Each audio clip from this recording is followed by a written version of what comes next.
Hey friends and family, Todd Liles here. And I'm in my office today, but I have a short little story that I wanted to share with you and also to say thank you to people as well. But an opportunity came up in the neighborhood to have a opportunity to run for a position of the board of directors for our HOA. That didn't come out very clearly. And initially, I suppose I didn't see the first, initial call to action, or maybe I missed it or just overlooked it.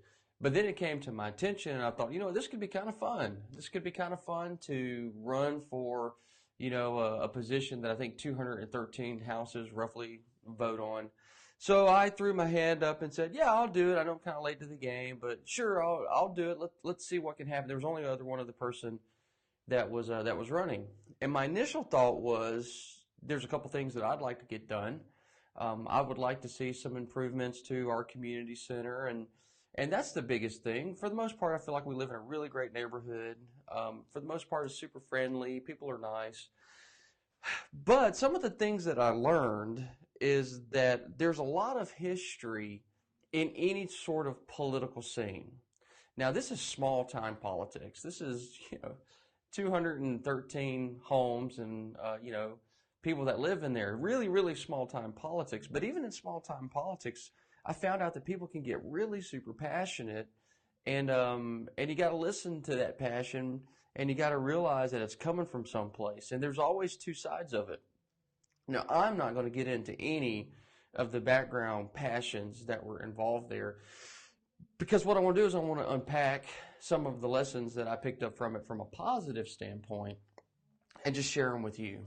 So here was one of the biggest things that I took away from it, and it was a good learning lesson for me. And it's that people come into situations with history, and some of that history is connected to living in that environment. So for the sake of example, I was running for a position on the board of directors of our neighborhood, Elliott Ranch. And a lot of people had lived in that environment for near the beginning, and they've seen what they consider to be the good and the bad.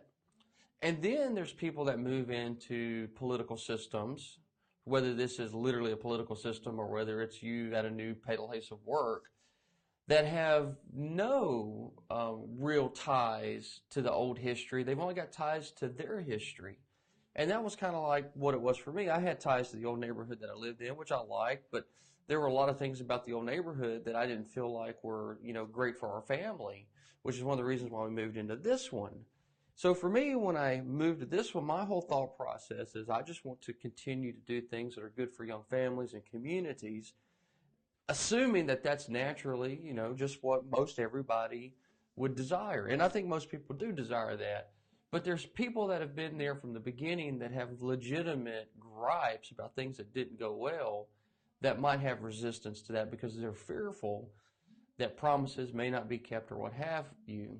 So what I learned was to take into account everyone's history and don't discredit what they went through, because they went through it, they lived through it.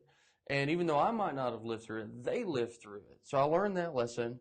I also learned to be to just express gratitude and graciousness, and no matter what would occur, that's just the best way to do it. And I'll tell you, this was from a standpoint of, I've heard people say that things can get really ugly when you run for HOA. Well, the guy that was running against me was just as pleasant as could be.